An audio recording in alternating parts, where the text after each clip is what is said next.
Hi, good evening, everybody. Thank you for joining into this virtual program this evening. My name is Amelia Alvarez. I am one of the curators from El Espacio 23. And on behalf of El Espacio 23 and the George and Darlene Perez collection, I want to welcome you to this panel conversation about the NFT movement and what it means for artists and collectors. We have a panel that it's integrated by Juan, Cuba, advocate, political organizer, and Web3 investor / builder and partner at the LeagueDAO. Also, we have Gianni, the Alerta blockchain and marketing consultant, and Carmen Pelaez, who was the person that brought this idea to us. And I want to thank you, Carmen, for your energy and your input in making us realize that we have to get informed about this new form of art. And Carmen Pelaez is an activist and a playwright and director of the Amelia Pelaez Foundation. It is a pleasure to have you all as part of this panel. And we think, as many of the people who have joined this evening, they're probably familiar with El Espacio and with the George Emperor's collection, but if you are not, El Espacio 23 is an open art center, and we're open to the public. We do research based on the Perez collection. We also have residencies for artists and collectors, and part of our mission is to be a platform for conversations such as this. So it's very important for us to host this panel here this evening. And I know we have a lot to talk about and a lot of subjects and points that we want to cover. So with any further ado, I pass the word to Juan Cuba, who is going to lead the conversation this evening. Thank you, Juan, and the floor is yours. Yeah, well, thank you. And thank you to Espacio 23 for hosting us. It's an exciting conversation. Honored to be here with this panel of friends. And to thank Carmen, again, like you said, for having the idea to put this panel together. My background is actually not in tech. It's in organizing, as you mentioned, in advocacy and government for the last 12 years or so. But I've been investing in cryptocurrencies for a few years, and I went down an NFT rabbit hole this summer. I've been fascinated with how much energy and excitement there has been going on in the NFT space for some time. And I really believe that the blockchain presents so many opportunities for new uses, and that we're just right now just scratching the surface on what's possible. And with that, I wanna turn it over to Gianni, who is someone who's been in the cryptocurrency world from the very beginning, to share and help us define what really is the blockchain and what is an NFT, and to tell you more about his story, because it really is a really great one. Awesome. Thank you, Juan. And welcome everybody that's listening. It's exciting to be here. Everybody in this panel, it's fantastic. And it's great to share things about NFTs, Cuban art, Cuba, and all this all wrapped together. It's a wonderful story. So just to start off, for those that don't know what an NFT is, we want to give you a little bit of a starting point just to get an idea of what it is and what it's not. And a small story is that here in Miami in 2014, Ethereum was announced here in Miami. I was lucky enough to be in the house the night that it happened. I don't know if it's the Miami Cuban hustle that got me in there, but I ended up in there and became friends with them and was fascinated about cryptocurrency and the potentiality of what you could do, especially with Ethereum, because it's programmatic. You can build things on it. You can build money, you can build tokens, you can build application, you can build games, and you can build collectibles and things like that, right? So very basically, Ethereum has a thing called smart contracts, which are basically programs that run on a blockchain.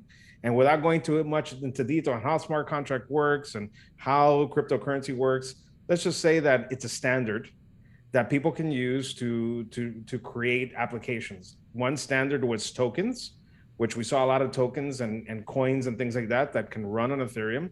and that's a one of many, right? Like 25 cents, I can have a lot of 25-cent coins, or I can have a dollar bill and go somewhere and use that dollar bill, and the same dollar bill is available anywhere. But a different type of token is a non-fungible token, which is a one of one. This beautiful painting behind me is a one of one. The same dollar bill that I go to give someone at the store to buy a Coke with, if it was signed by maybe Carmen Pelaez, that's on the call, it might be worth more than a dollar bill, right? Or 50 cents, either or. No, it's got to go up in value. It's got to go up in value, you know. But that dollar bill has now it's non-fungible. It's a unique item. The dollar bill is fungible, can be used to transact it in dollar amounts, but it also is a non-fungible. It's a piece of art. I'm a non-fungible person and thing. My house is non-fungible. So what it means with NFTs and what it means with art is basically a deed or a title that kind of represents ownership of that digital asset. And that digital asset could be a piece of JPEG, it could be a piece of art, it could be audio, it could be video. And basically I create it. I can sign off that Gianni was the one that created it and send it to Juan. And Juan now has access to it. And the provenance of who owned it, who created it, what it was sold for is all locked into the blockchain. And so no one can later claim that it wasn't Gianni, that Gianni didn't create it first, somebody else created it first. I can prove that I created it.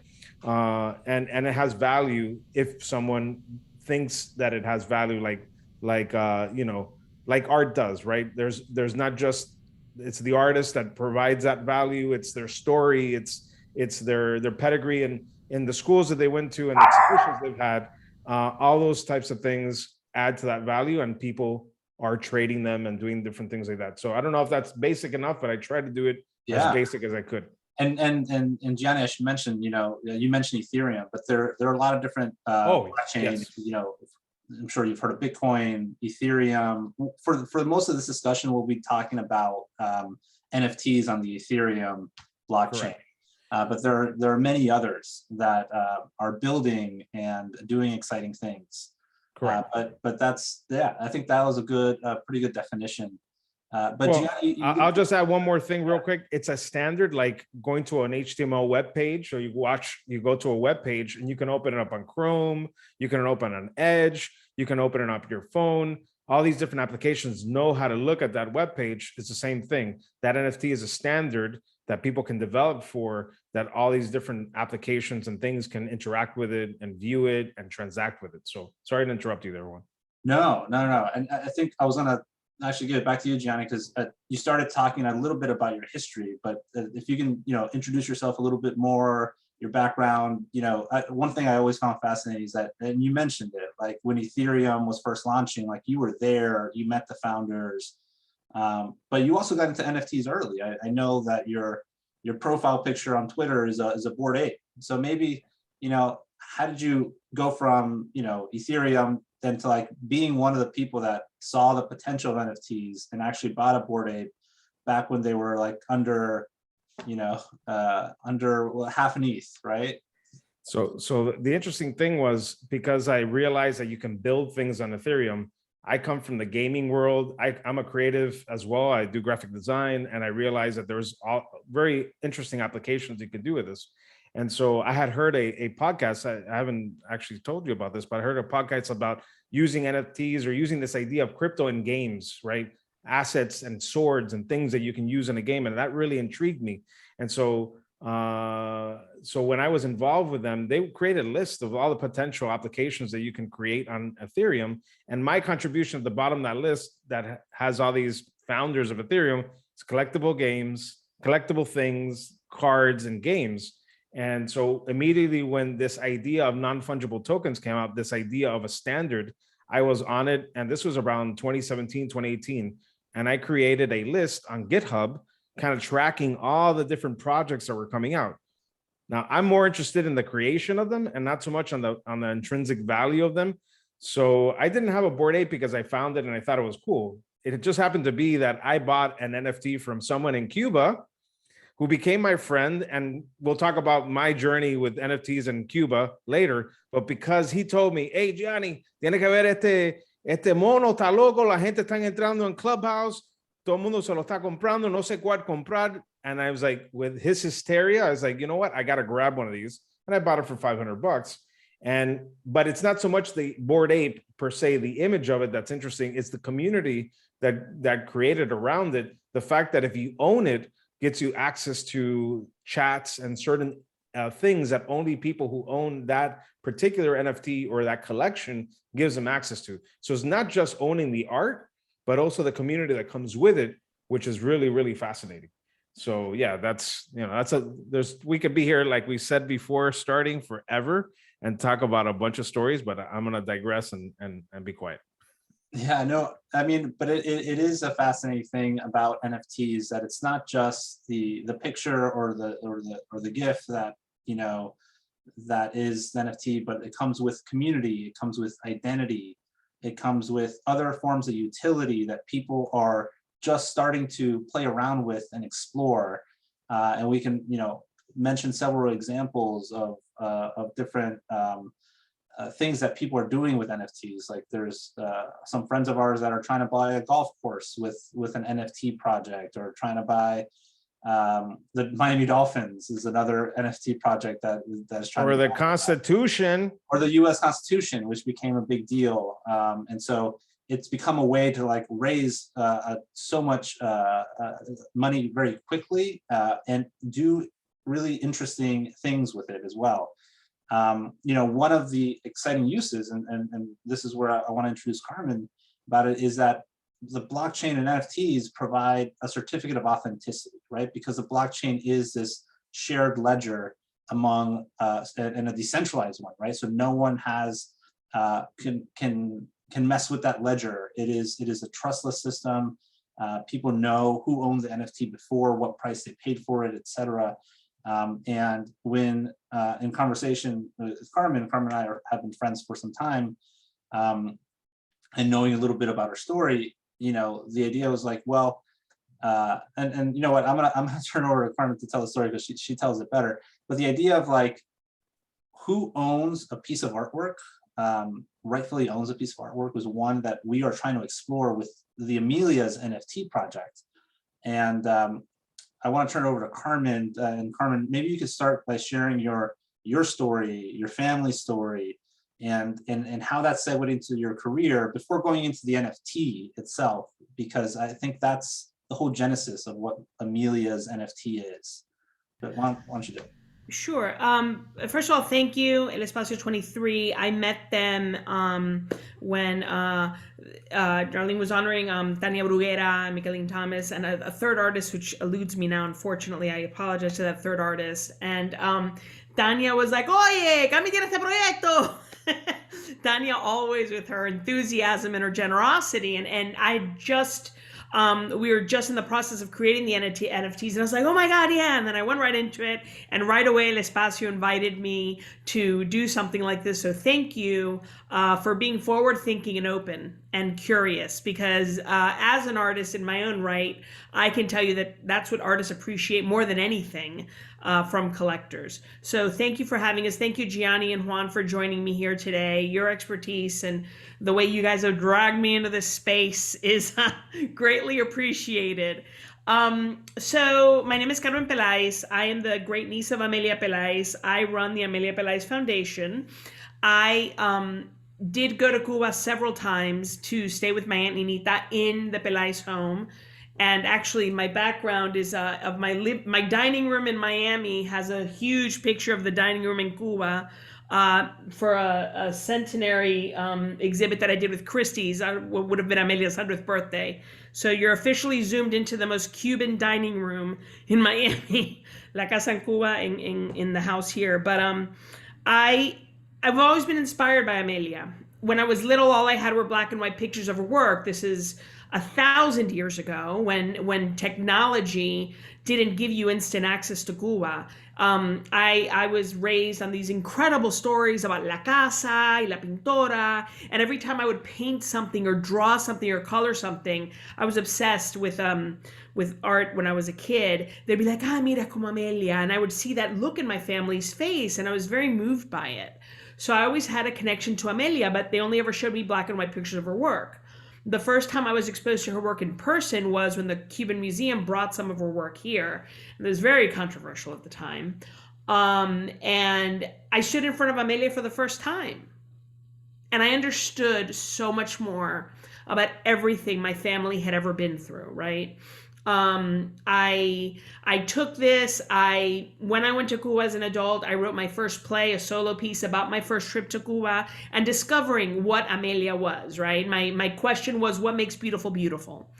And that was the question that I would feel when I would stand in front of an Amelia. I instantly recognized the afternoons having lunch with my grandfather here.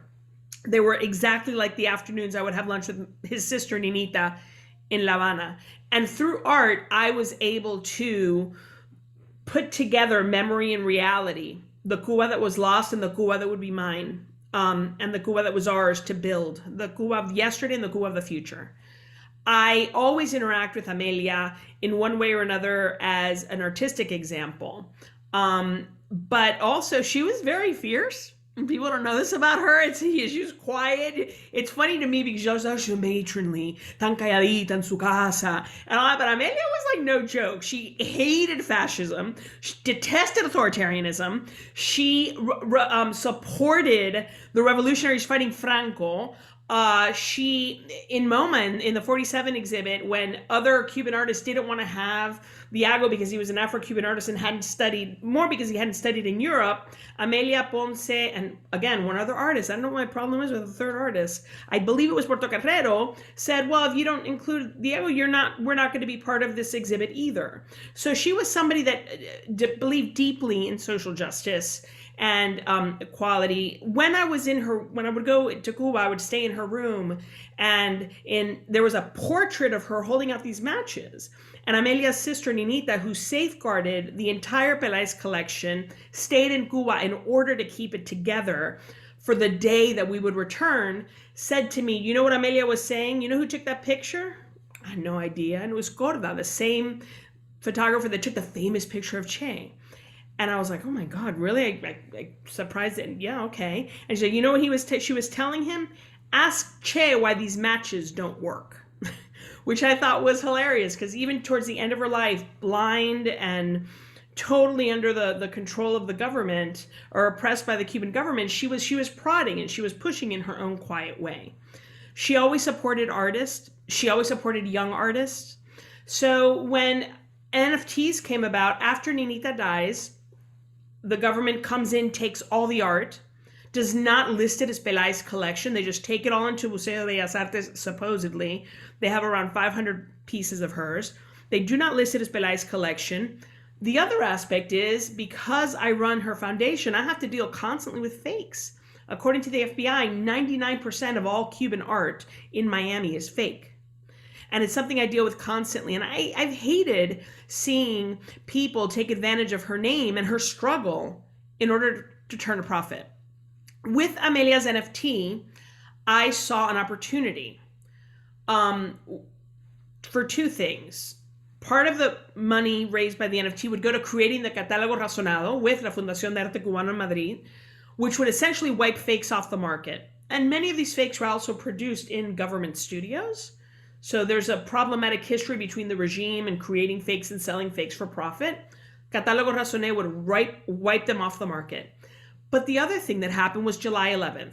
Tania Bruguera, Movimiento San Isidro, Cuba Lex, Miami Freedom Project, run by Ana Sofia Pelaez, all groups that work towards human rights in Cuba and supporting human rights in Cuba. And I thought of it, and Juan came to me because he knew I wanted to do an NFT for Amelia, also because Amelia was always exploring new mediums, which is the first thing that I thought of. But then he said, there's a community aspect of this. And he told me about the community aspect of it. And I was like, I love it.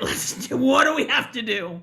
So I decided I specifically chose 20 Amelias, part from the Pelaez collection, part that were under the control of the regime, to make editions, 50 editions of each, to liberate her art, right?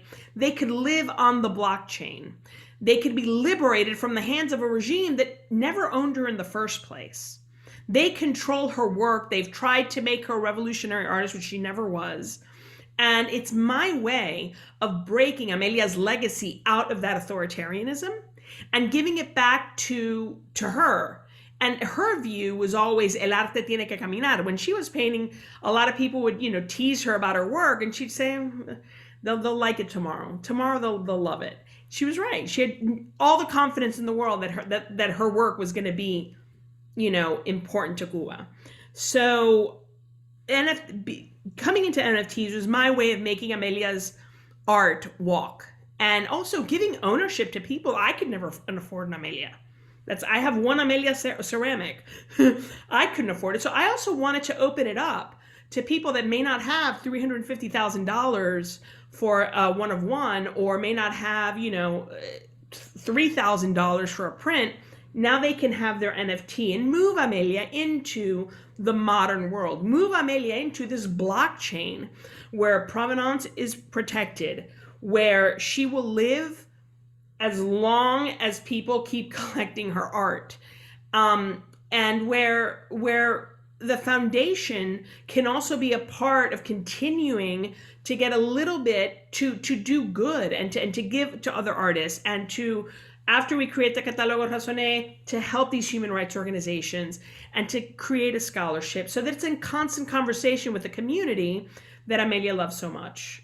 So I've said a lot, but y'all knew that was going to happen. It's so fascinating.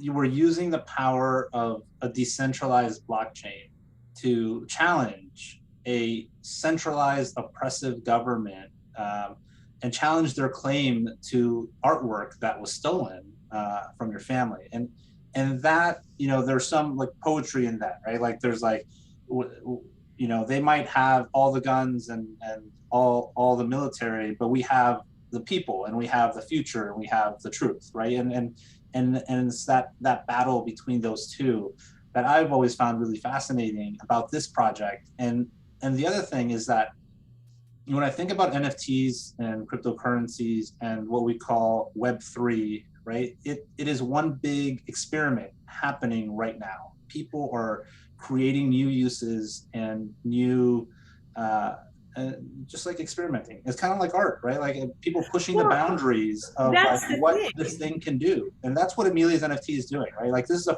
I think, and I haven't heard of another project trying to do something quite like what Amelia's NFT is doing. And it's why, I just love talking about it. But yeah, go ahead, Carmen. Well, the idea of bridging traditional art with such a modern Wild West movement, to me, is very attractive, because art is intrepid. Real artists go there when nobody else is going there, right? Real artists depend on that community. Real artists support one another. They don't get grabby, they get generous. And I wanted to bring Amelia into this because if she were alive, I'm sure she would try it. There was never anything new that she didn't want to try. And B, because, how to right that wrong that we've talked about so many times, Juan, when they've taken everything from you, when they have literally broken your country, all of the suffering, all of the emotional damage, all of the trauma, all of the physical damage, right? They've literally taken everything from you. What can you do when you've got a gun to your head? Yeah. That's what's exciting to me about Web3. That's what's exciting to me about NFTs. They can't take my wallet. They can't take my Amelia. Yeah. And it's not only that, but like I love that. And one thing you mentioned about the Catálogo Razoné is that like we are cutting off a source of revenue for the Cuban government and the government cronies, right, that have been selling fakes to the market. And not only that, but also supporting democracy groups. So like there's such like, it's just like there's so much beauty to what we're trying to do there with Amelia's NFT. One thing about your story, Carmen, you didn't mention, but I'd like to highlight, because I think it's part of this whole journey that you've been on, right? You're a playwright, like your first play was about discovering Amelia's artwork with Rum and Coke. Your next play was about, Fake was about all the fakes, Amelias that are circulate through the art world. And now like this project with Amelia's NFTs, like really like taking, actualizing all this. It's, I don't know, like, how does it make you feel to just like, yeah, just tell me more about like, what does it mean for you personally to be part of, to do this in this moment?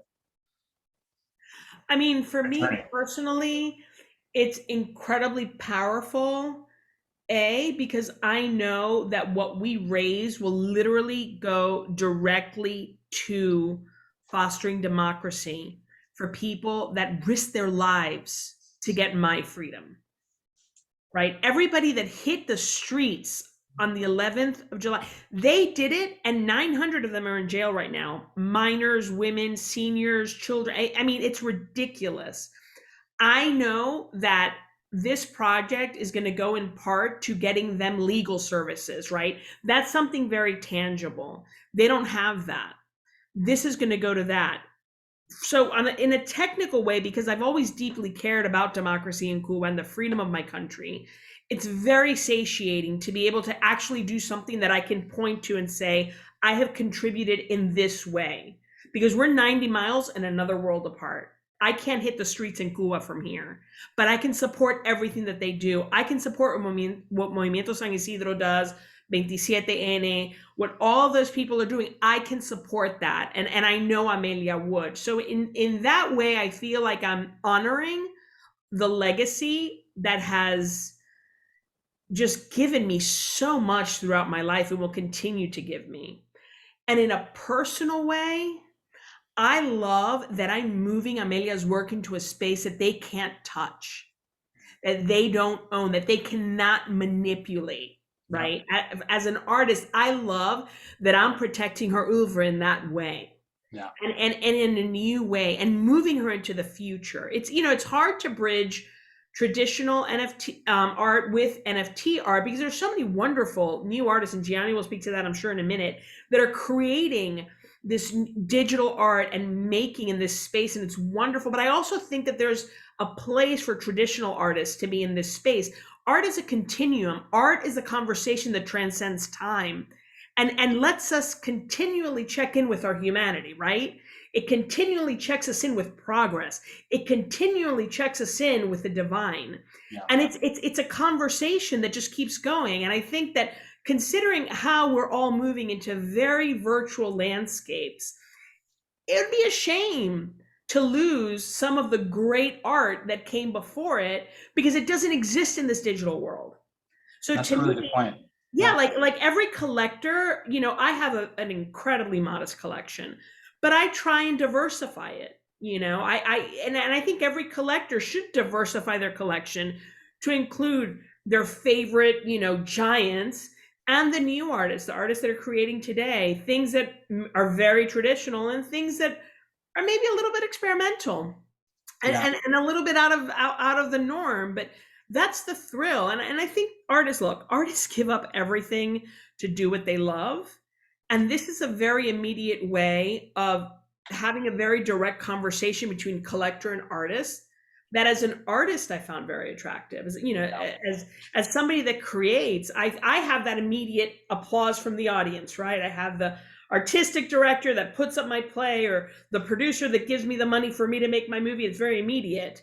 But I think this is a wonderful way to bring people into that community and basically create the world that they want to inhabit. And I think that this is where virtual and in real life can really mesh together beautifully. I'm looking forward to seeing what comes of it. Yeah, this one thing you mentioned, I think is important to talk about too, is that, and this NFT and bringing traditional art to NFT is a way for people to own a piece of Amelia's work, right? And one of the people that bought an Amelia's said on Twitter, I've never been able, I feel like I own a piece of my country now.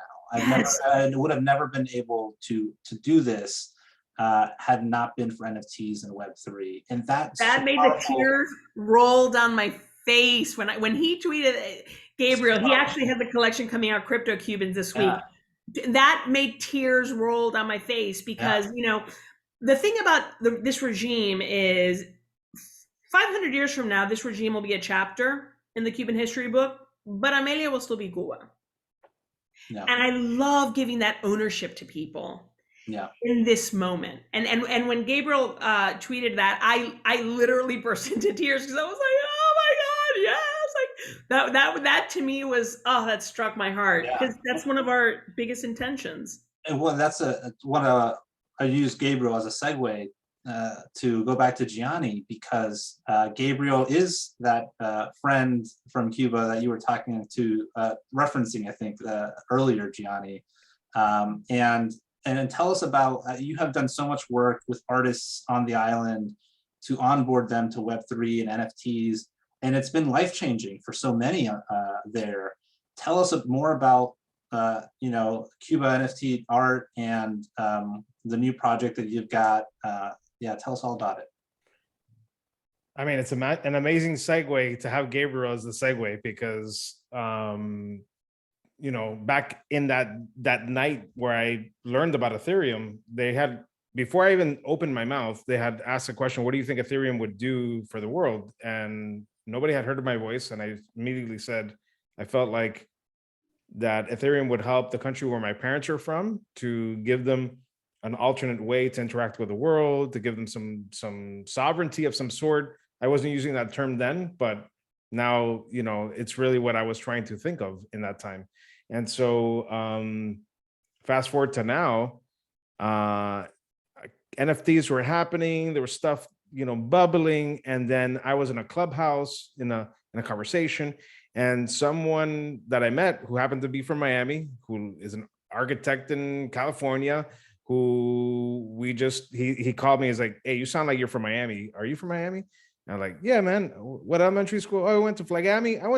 Oh, man, what a small world, But anyways, I see on his Instagram that it said that he was to tears because there's a Cuban person in Cuba trying to mint an NFT, but he didn't have Ethereum and he couldn't do it. And he was on a clubhouse and someone sent him enough to mint that NFT. And that was really powerful for me. So I was like, who's this guy? I found him on Twitter. We started chatting through Twitter. It ends up going to Discord, because that's where all the crypto people, and there's a question about Discord in there from one of our viewers, but we talked on Discord. I had a conversation with him through Discord, and it might not seem that powerful because I have Cuban friends. I have people that have come recently. I've hired people that are recently from Cuba. It's in Miami, it's all over. But the fact that I was having a conversation with him over the internet was very, very powerful for me, because I can only remember having a conversation about my great grandmother, and people like, oigo, no oigo, like there's no, like, it's really dumbfounding. I was crystal clear. He happens to be in this country. I knew they had internet, but I didn't realize that these things were happening. And so it blew my mind, made me question my own thinking about Cuba. We have a little bit of different political, people in this call. I come from that exiled conservative thinking, but it made me stop and wonder, is that thinking the right thinking? And the reality is because I was not connected with anybody on the island. I didn't have any conversation with the island, and my perspective was skewed. So because of that, I was like, he's like, hey, there's Telegram groups with a bunch of Cubans that are interested in doing NFT art. And I jumped in there. I'm like, and there's people involved with crypto, and there's this guy and this thing and whatever. I'm like, how do I help these people? What can I do? And so with my broken Spanish typing, getting on calls, practicing my Spanish, which, by the way, after 6 months has improved dramatically by interacting with people in Cuba. I can read much faster now, I can tell you, because chat, you got to like skim through a lot of things. But we started interacting. And so I bought NFTcuba.art as a means to say, where can I bring attention to these Cuban artists to get seen, to show them what they need to do? Because if they've only had the internet for a couple of years, we've had a head start in having 100,000 followers on Instagram and 1,000 this, and know how to use all these platforms. They're going to be in the dark. And so they've had the pandemic. They don't have any tourism. They don't have anybody buying their art. So why not? Let me kind of like get in there. And so we started doing stuff. I started portraying them. And I was like, what could I do that's not very complicated to get attention? And so I came up with La Cafetera Challenge. And La Cafetera Challenge was something which kind of sounds mundane, and a lot of artists think that's mundane. You know, it's like it's an object that they probably have drawn 500 million times. But I said, you know, let's come up with something interesting, something that identifies all Cubans, be it on the island or in Miami, or if you're in freaking Russia, I don't care. You're going to be identified with this Cuban object. So we have the first artist, his name is Paulo, who was recommended to me by Gabriel. And he did this cafetera. It was called Low Octane. And it looks like a stein, like a whiskey stein or like a bourbon stein, or, you know, with tubes. And it has like olives because the coffee in Cuba is not pure. And it doesn't taste very good. It's mixed with a bunch of other stuff. And it's fueling a jet that can't take off. It takes a little bit of fuel and it drops. And it takes a little bit of fuel and it's this repetition. And this was an individual who had been doing digital art, game art as a medium, but could not sell his art because you have to print it or you have to do something on a wall, but that's not his medium. His medium was building games as art, right? Not to play them, but as art. And so it was fascinating. We sold it. And then we put another one, we sold that one. And each one has been completely different. We've had a pixel art one. We've had one with a guy that has like techno music and he's got a cafetera as a hat, as a head, and he's walking and he's chilling and it turns like into a really cool thing. It's fascinating. But now with the website, I have amassed more than probably there's about 80, but there's probably more than 100 something artists that are interacting in NFTs. They themselves, under the mantle of NFT Cuba, created their own exhibition with the help of Gladys Garrote, who was a creator in Cuba. They did something online in a virtual space called On Cyber to do this, each artist having their own art. And so the fact that they're able to do this, the fact that they can come together, the fact that they can sell their art online and be able to do something with the crypto, because there are ways that, Cuban people in Cuba know how to do stuff with money. They know how to move it around, do stuff with it. And they're doing stuff and they're buying things and they're sending it to whatever. And people are becoming somewhat wealthy as well. They're learning how to flip these things. And the most important thing to me is that in a chat that we had, a conversation, Paulo, that first artist, he said something very powerful for me. And that thing was that he felt freedom because he could create an NFT, he can create art and not have to get the permission of any ministerio of whatever, or any whatever organization to tell him he can't do it, or he can't display, or he could do whatever he wants. And he felt freedom in the ability that he knows it wouldn't be censored.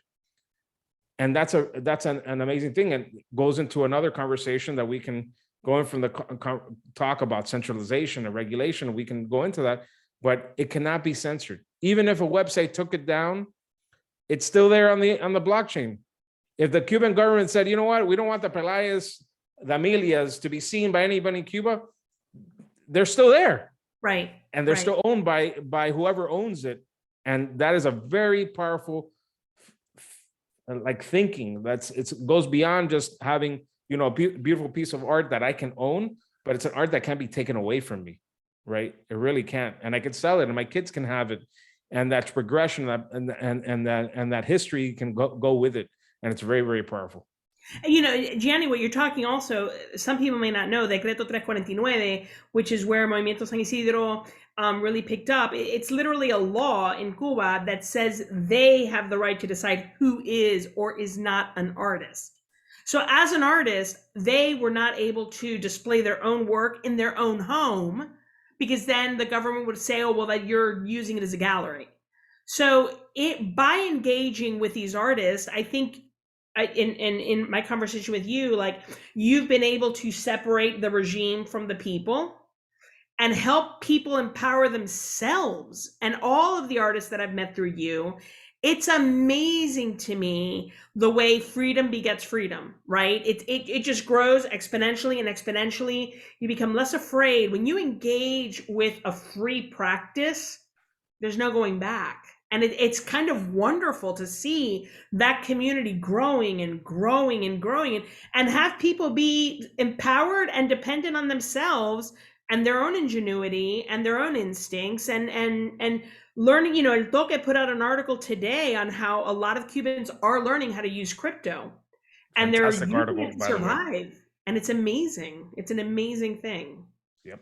Yeah, I mean, and that's such so powerful. I can only imagine to be an artist in Cuba. And with Web3, being able to not have anyone tell you what to do and be able to access global markets, and get your art in front of people. That is incredibly powerful. You know, want to turn to some of the questions in the chat that folks have asked. Lori asked a few. One of them you referenced, Gianni, about you know, the core aspect of crypto being decentralized and unregulated. We oftentimes see the beauty and positivity of these constructs and think these things will be open and free forever. Do you see any situations arising where crypto would be at risk for becoming overregulated and centralized? And Gianni, I don't know if you can speak to that, having been in crypto as long as you have, and what you're seeing, especially with big players starting to enter the NFT space and the Web3 space, everyone from Facebook/Meta to, you know, a lot of huge brands coming into the space. What are your thoughts here? I mean, the beautiful thing about Web3 is the idea of decentralization. Now, decentralization requires ownership. You have to take I would say responsibility in your own sovereignty, right? So I just want to repeat that. You have to take responsibility in your own sovereignty, meaning if you own your wallet, and I have my wallet here and I got a couple $100 bills in there and some Amelia printouts that Amelia signed herself, and I drop this and I leave it at La Carreta, it's gone. I may never get it back. And so that happens in the crypto space. And so that's a positive and a good thing because I own it. Nobody can take away from me, but it's a responsibility. Where we start getting into some regulatory and centralization is where, you know, people want to protect people in order for that thing not to happen or for them to have a better experience. So we're going to have a mix of a little bit of that, where you're going to have a little centralization, you're going to have a little bit of regulation or a lot of regulation. Regulation will come. There's no governments want to regulate. Governments use the guise of protecting citizens sometimes to help that, but they're going to go hand in hand. There's a monetary aspect. They want to make sure that technically it's not going to the wrong hands, and that goes to a bigger conversation. My hope is, and I can tell you for everybody listening, people in Cuba right now are not able to access websites that are easy for us to access. My curator in Cuba, we're using Airtable. Airtable is a database software. It's a like an Excel sheet. And for some reason, her VPN didn't work and it identified her being in Cuba and it says, sorry, we're going to shut down your account. Why? It's Airtable, right? Another example, OpenSea, it's blocked from Cubans. They have to use a VPN to get in there, you know? And what they don't realize is that you can buy art from Cubans and you can interact with Cubans on the island as long as they're not these sanctioned people and whatnot. So I think we're going to get to a point where maybe the blockchain enables and helps facilitate more fluidity of identifying people that are not with the government, and we can interact with them. We don't have to know anything about them, but we know they're not part of the government, right? So we can buy stuff from them. We can pay them to do stuff for us, and it's open for everybody to interact. We may not get there, and maybe regulation would just thwart that because they don't understand. But it's a deep conversation. It's a very important conversation. They're all going to be playing. I just hope that the decentralized part, the web community part, keeps going faster than what the government can keep up with. And so we will have hopefully more of a say and voice into how that regulation and policy will be shaped, because we're now knowledgeable about it. More people are exposed to it. They're not just naive about, oh yeah, no, I know about it. I own it. I own an NFT. Why are you going to put, how are you going to stop me from doing this right now? Right. There's nothing, it's benign. There shouldn't be this rule here. So yeah, I don't know if I went too crazy on that one, but no, I think that's right. I got my own thoughts on regulation and centralization. One that, when it comes to regulation, I think our government is just so far behind on the tech. And if you've watched Congress, question. Even the Web 2 tech giants from Mark Zuckerberg, Google, talk about, they can't even figure out how to, use their iPhones correctly or pose questions. They're very behind on how to regulate tech in general, much less like crypto and Web 3. And so there has to be a lot of education around that, I think, before they before coming up with a regulation around it. There has been talk about like our NFT securities and that there's still like a lot of things to figure out there in that space. I'm not a lawyer, nor am I. Juan, they're not securities, Juan. They're not securities. Yeah. No, but there has, no, I'm with you, Gianni, but there has been a lot of, and I think this might be where the question is coming from, a lot of talk around that, right? And there are some, as long as you don't tokenize them, meaning if let's say, if the Amelia that I own becomes very valuable, let's say it's worth $1 million, and then because I can tokenize it and create a bunch of Amelia tokens that represent ownership of that NFT, then that becomes a security, right? Yeah.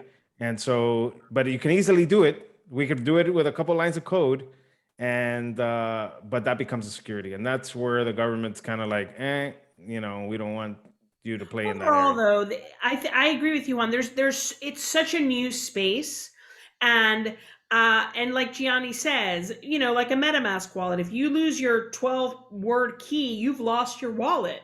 The advantage of that is that nobody can take away from you. The disadvantage of that is you lose your key, you lose your wallet.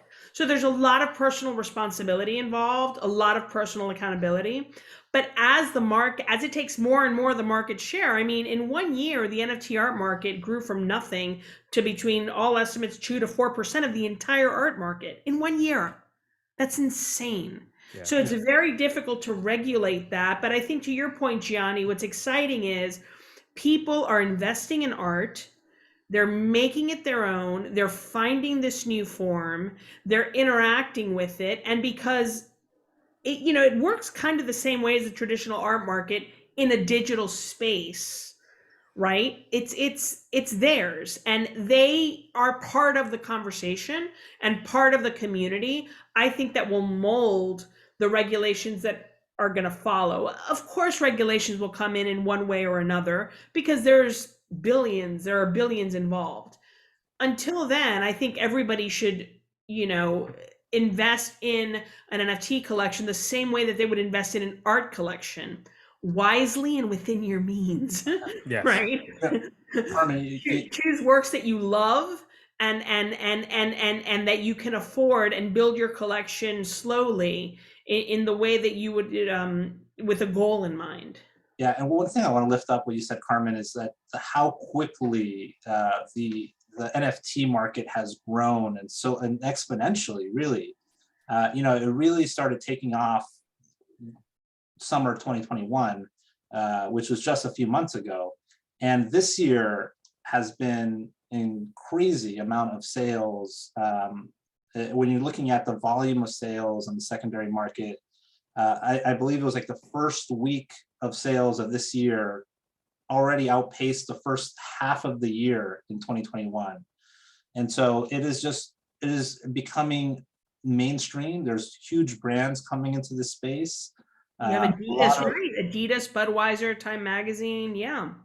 Yeah, and so I think this year you're going to see, if you thought last year was like the year of NFT, like blowing up, like this year is just going to make it even more mainstream. Everyone from Snoop Dogg to Justin Bieber to Adidas, as you mentioned, to Nike. Eva Longoria and Reese Witherspoon this week. They bought Women of Art, I think, Women of the World NFTs, World of Women, and then everybody's blowing up. Jimmy Fallon came on today.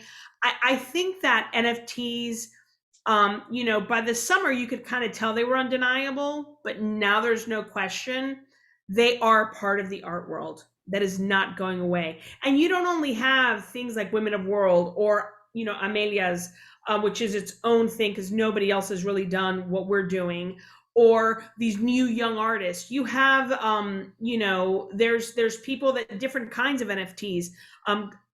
I know that people think, well, what's the difference between a video piece and an NFT piece? NFT art is made for, put into the format that lives on the blockchain. It might be displayed the same as a video art piece. I went to a wonderful show, an art block show during Basel, and they displayed all of their NFT art in different ways. Some had light boxes, some were prints, some is generative NFT art, so it changes. I was floored by how beautiful everything was and how ingeniously things were displayed. Right? It's a new way of interacting with art, and I think it's definitely here to stay. And we haven't even come like, if you're in now, you're still in early, right? You have those Bored Apes and those big, you know, those that somebody bought for $100 and now are selling for $350,000. But to me, really, I've never come to art to see how to make money off of it. It's probably from my family. I come to art because it speaks to me. I put it in my home because I choose to live with it. Yeah. And I think that's the, you know, you're going to come into the NFT market with that in mind, or you're going to look for projects that you think have potential as investments. But I personally like coming from, I love it, I got to have it, it's got to be mine. You know, that's usually those are the ones that are winners, Carmen. Yep. And, you know, one question, I want to ask another question here for you, Carmen. I think it's directed to you from George. Is, have you considered getting involved with the metaverse? For example, curating a digital gallery dedicated to Amelia's and other artists, but in the metaverse. And so that's a fun question. But as you were talking about, like this art gallery that you went to on the beach, just curating your own gallery in the metaverse. You know, I would love to do that. I would love to. I would, and anything to me that involves art, I'm there, because it's such a lifeline for me. You know, you see a piece, even a piece hanging in my own home, I look at it every day, and then one day it says something different to me. So I would eventually love to do that. Let's do it. We got on cyber. Juan, let's do it for Carmen. That's the thing about Gianni. You can't say anything to Gianni. No, let's go. Let's do it. Let's do it right now, live. No, I'm playing. Yeah, I would absolutely love to do that again, because I think engagement with art is one of the best human traits that we have. You know, that's one of the things. There's a lot of things that make us human or separate us from animals that I think are trash. I'm like, oh yeah, animals are so much better. But our engagement with art is one of the most beautiful human traits. So that's something I would love to do, actually. One, I want to answer one of the questions here. Yeah, it's a little bit technical. I'm gonna press this little button that says answer live. Let's do it. So I said, Sandra is mentioning, I don't understand very well if people who own NFTs own the original work, or are they only the certificate of ownership of the work that is reproduced and minted? Could you talk a little bit more about this, please? So that is a very important question, and it's an important consideration. The artist owns the rights outright, 100%. Unless they transfer those rights to someone else, they still own the rights. So just because you have an NFT doesn't mean that you own the rights to the original work, doesn't mean that you can reproduce the work, doesn't mean that you can print it and put it on your wall. I mean, you know, can you do it? Yeah. Can you take a picture of, you know, the Mona Lisa and print it on your printer and put it up on your wall? Yeah, but you shouldn't, number one. And number two, it technically doesn't give that right now. And it doesn't give it value. It doesn't give it value, and it's not a wise thing to do, and the artist doesn't necessarily need to do it, but they can. So for example, the Bored Apes that we're talking about, they have stated that the commercial licensing, the commercial rights to that ape that you own is yours. They can't even do anything with it. So if I want to use them in a commercial, people have to pay me for the likeness of that ape because they transfer the rights technically. I don't know how that would stack up in a court of law. There's no like a contract that's been signed that says that they did, but that's what they claim. But at the same time, I could be, actually we have someone here that was listening, Lillian, who's a friend, Lily, who does NFT work, and she's a graphic designer. So she likes the printed piece as well. I do as well. And so she's offered would you like the printed version of the NFT? I'll send it to you. And some people don't even want the printed version. They just want the NFT, right? And so, but it's an important distinction. Just because you own the NFT doesn't give you the right to reproduce it, to copy it, or own it. It's like, you know, unless the project allows correct, it. correct. Right. Exactly. For Amelia's, for example, Amelia Pelaez Foundation owns the rights to all of Amelia's images, Correct. regardless of where they reside. When you get an Amelia NFT, that NFT, it's an addition. So it would work the same way that Serigrafias. I am planning 100%. to do special one-of-ones. But even in the one-of-one, the Amelia Pelaez Foundation would have to has ownership of all rights. But when you get an Amelia NFT, for example, you are allowed to print one version of it, one copy of it, and we will certify that as an authentic NFT and that one piece. Amazing. I was going to ask you that question because there's two that I want to.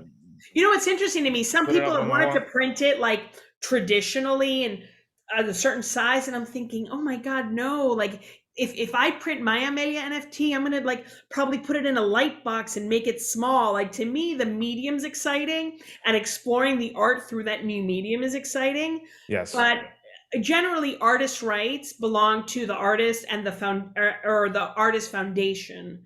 And to commercialize or anything, you have to get permission. Correct. And that's the same as the traditional art world. And one thing, Carmen, too, to add to, not only can you print an Amelia, have it certified by the foundation, but also you're also planning to include it in the Catalogue Raisonné as an official Amelia NFT.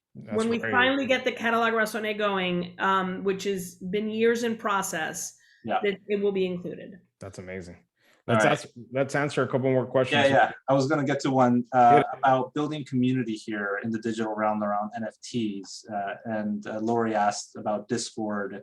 And, you know, I'll throw this to both of you, but, you know, from my perspective, Discord is a great way to as long as you turn off your direct messages on Discord, please, because there's so many people trying to scam you on Discord. Just turn off your direct messages. But what I would do is like find a project you love, and usually those projects have a really great community in them. It's a great way to, if you're building your own Discord, to build your own community, to interact with folks.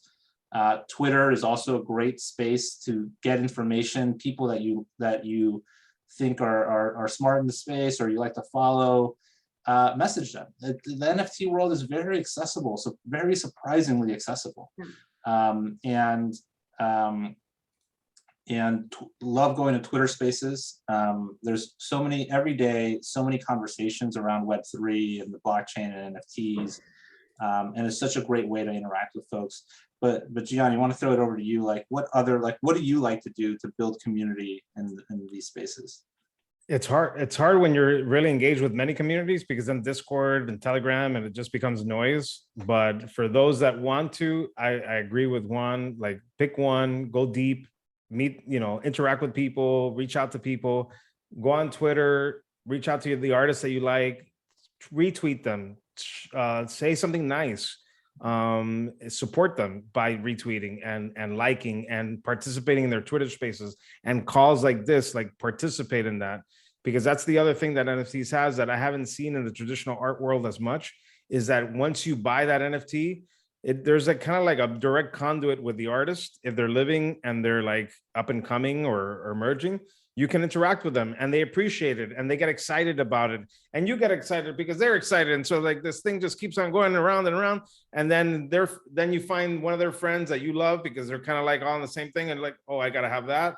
And then I want to support you. And so the community just starts forming and happening. And so it is necessary. If you're going to launch a project, you do have to kind of create a community, but you could also leverage other communities, right? You can leverage other people and other groups. If for example, El Espacio does an NFT thing at some point, if they have a community, they have a chat, they have their newsletter, they have an opportunity to interact, or live events, those are great. It's the same idea. You're going to go to a live event, not just to be there, but say hello to the friend that you don't know that's right next to you, go up to the artist, have a conversation with them. that's how it works really, really well. So, but I also want to give props to you, Gianni, because when Juan and I approached you, your first response to us was like, count me in. Here's what I think. after a 3-hour call, we're like, we bonded immediately, but you were incredibly generous and open and gave us wonderful advice, and you've continued to be a part of our community and helping us get the word out about what we're trying to do. And through you, I met Gabriel, and now we're interacting so that if you own an Amelia NFT, you can get on the Crypto Cubans whitelist. And it's really, we had that get together in person, and I met Lily, who's a wonderful young graphic artist, and it's the right now we're in the salad days, right? Like right now, it's the exciting time that we can really get to know one another, build community, learn from one another, and enjoy. And it brings collector and artist together without the barriers of a lot of the things that we deal with in real life, right? I'm an artist, so I know I don't have this super big collection or whatever, and I don't have a ton of access, but I get to meet these people and interact with them. And in my next play, the Cuban Vote, that's opening in April, I've got somebody that's, is selling Brocoin, and, you learn about this world and you engage with it and you have fun with it. And it's just a lovely place to be when you find the right people and engage with one another. It's interesting, but it's very enriching as well, I'd say. Yeah, definitely agree with that. Other question that's from El Espacio is, as far as you know, are there any art institutions that have started collecting NFTs? Now, I will turn it over to the both of you, but from what I've seen, we've got like Christie's that has started auctioning off NFTs. I don't know if they've collected themselves. Sotheby's has auctioned off big NFTs, and a bunch of, you're starting to see institutions get into the NFT space. I don't know if either of you have anything to add on that front, just as far as like institutions starting to collect NFTs. I haven't been approached by any institution yet, but I'm very hopeful that Amelia, being the first artist of her kind to have an NFT, I'm very hopeful that will be significant for an institution. And that's also why I want to create the one of ones. In other words, not the editions, but the ones that are just that one piece, because I would love to see how an institution interacts with an NFT of Amelia's. Well, guess what? Sotheby's and Christie's is doing it. Like, oh, well, hold on. Sotheby's and Christie's is selling, but they don't collect. They're auction houses. But they're also doing native NFT artists, digital NFT artists, and people that work digitally and in real life. But the British Museum put out 2 NFTs, but yeah, I haven't had an institution yet. I don't know. We have a participant in the chat that mentioned, Lori mentioned ICA Miami just added an NFT to its, just added an NFT to its permanent collection. That's fantastic. But I wanted to share something, which Carmen, you'll be part of this, but Lynn University, who has a dean, Cesar Santalo, who's an artist himself, is creating he thinks might be the first like school-based, institutional-based NFT gallery. He's purchased 15 screens. He was at the NFT BZL event. We had one of the screens there, cycling work from students, faculty, and alumni, and as well as donations that artists have given to Lynn to display. So they have a whole wing of the school. They're gonna do a gallery, a permanent collection. So we got to get you connected with them. Yeah, I think it's just a matter of time, honestly. Yeah. Because at the end of the day, it's a new medium. And like I said, it's become undeniable. And especially when you saw Art Blocks' ability to display the work, and again, the creativity they use with which to display it, I think any curator would be interested in it, and it would add to any collection. So I really think it would shock me if in the next few months, other than the ICA, major institutions don't start buying up NFTs. Yeah. There other great suggestion from George, actually, about creating a POAP a proof of attendance protocol badge that that we do in the Web3 space. Like if you're attending like a Twitter Spaces or like a panel like we are, you know, you can mint a POAP, and everyone who attended can mint one. And this is just like it's a nice thing. It's a nice, like as you mentioned, a memorable thing to distribute. But actually, that's what I would suggest for El Espacio, and we can help you create POAPs. But as if you're hosting more spaces like this in the NFT world, POAPs are really cool, and I love collecting them too. And just to be able to say like I was there when this happened. I have a few myself, so it's really nice. So we have 2 more questions that I think we can probably go after. Sandra's question, let's answer this one. Are there ways to democratize? Are there ways to democratize art ownership and art value? And is there very positive? And is it very positive about them? Or what do you think about the ecological impact of minting cryptocurrency NFTs as an artist? Should we deal with this, with these facts? And so she also posted a link to the environmental thing. So that's a good question. The environmental thing is something that a lot of artists identify with and want to kind of like, you know, it's in their ethos to like not do things that harm the environment.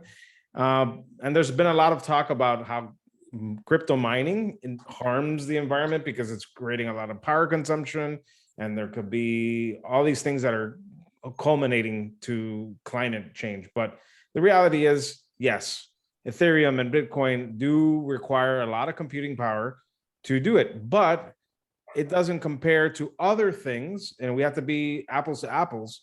You know, the US financial system, the world financial system consumes a lot more power overall than Bitcoin or Ethereum. And not to mention that all these technologies are trying to find ways to not be ecologically kind of damaging. There's things called proof of stake that doesn't require you to have a computer running all the time.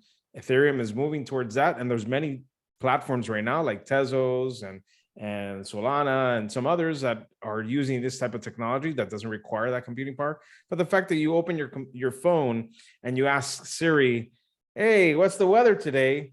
Your phone may not be not consuming a lot of power, but it's asking a server, and that server is doing the work and getting it back to you. And, you know, the work entailed to just make this phone, you know, is a climate inducing horror.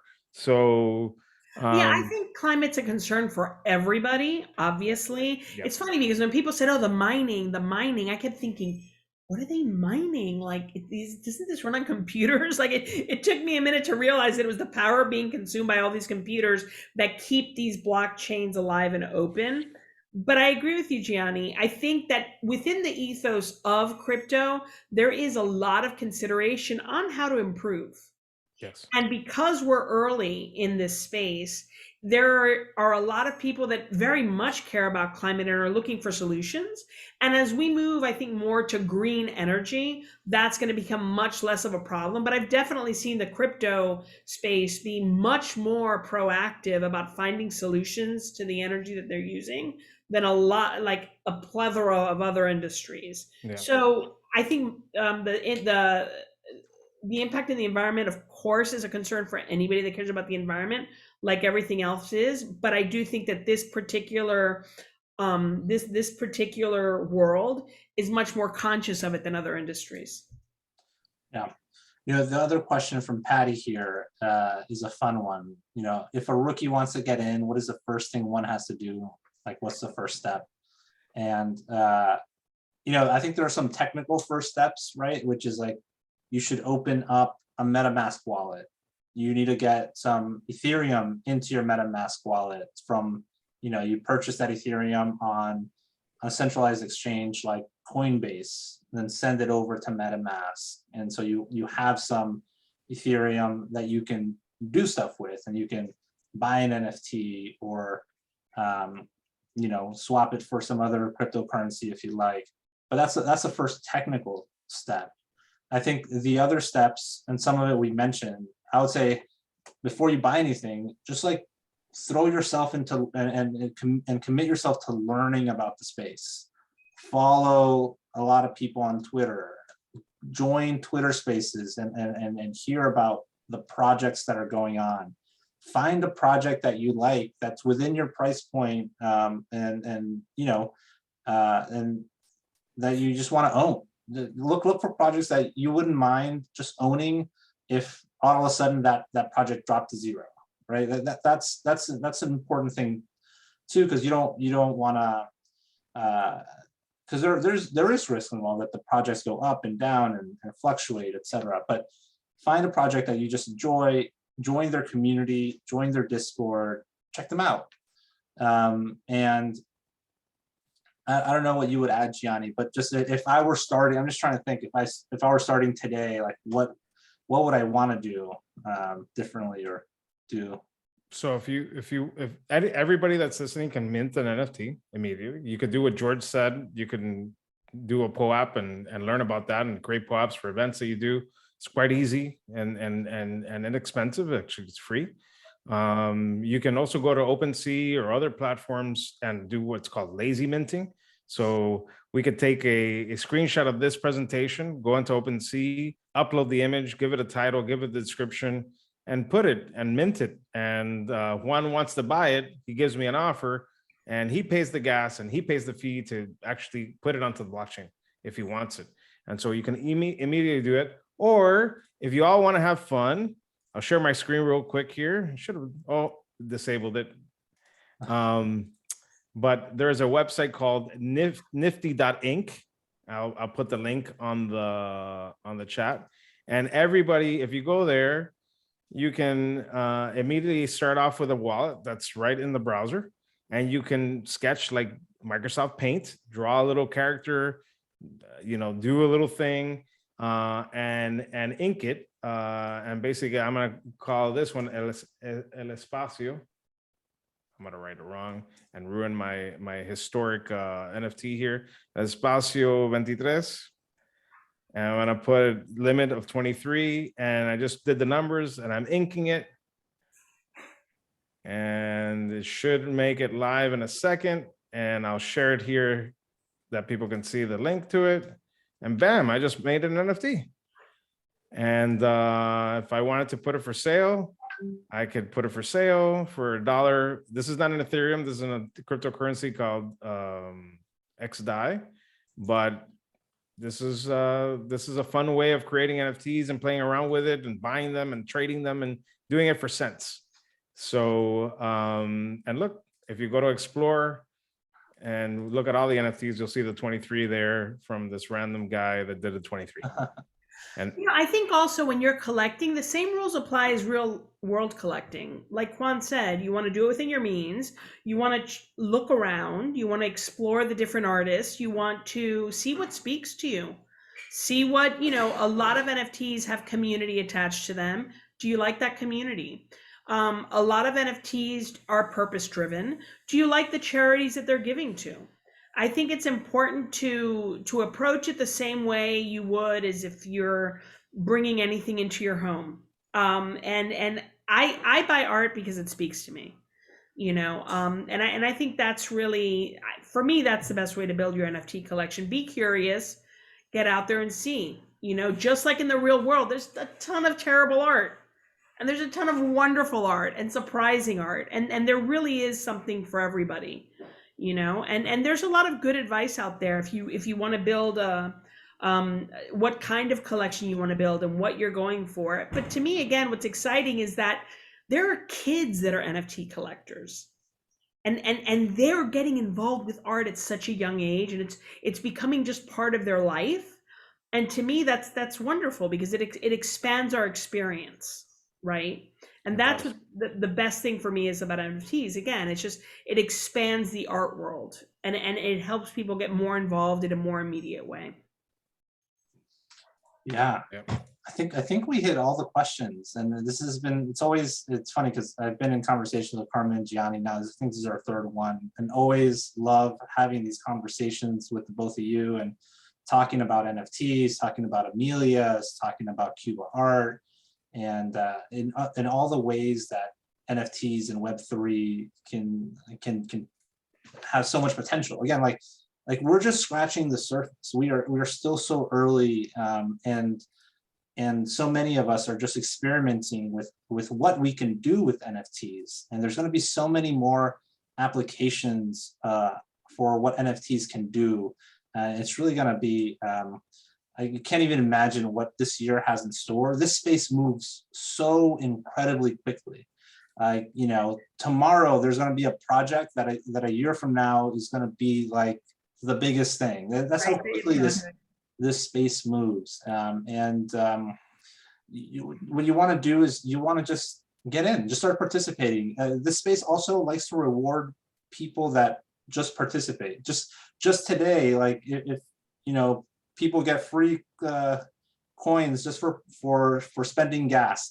Those words probably didn't make much sense, but the point is that there's an ethos to Web3, which is like we're all gonna make it, the WAGMI or whatever, and people that are building in this space really take that to heart and try to find ways to help others make it. And so it's been, I don't know if to end there, but to throw it to You know Carmen what, and also, Gianni. Juan, I'd actually like to add too, like with the WAGMI on Twitter, a lot of you, if you go into, you know, if you hashtag NFT, you're going to see GM, which means good morning. I also think, like, I consider myself pretty technically savvy. I'm an early adopter in the whole 9 yards. I felt like an idiot. When I got into this NFT space, I was like, brr, brr. I felt like an idiot.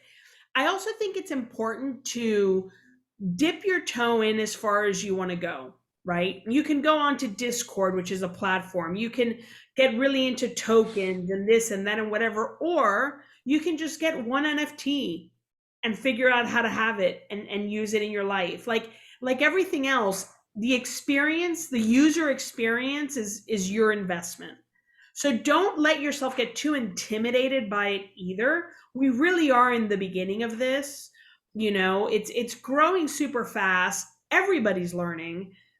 Everybody's finding ways to use their NFTs.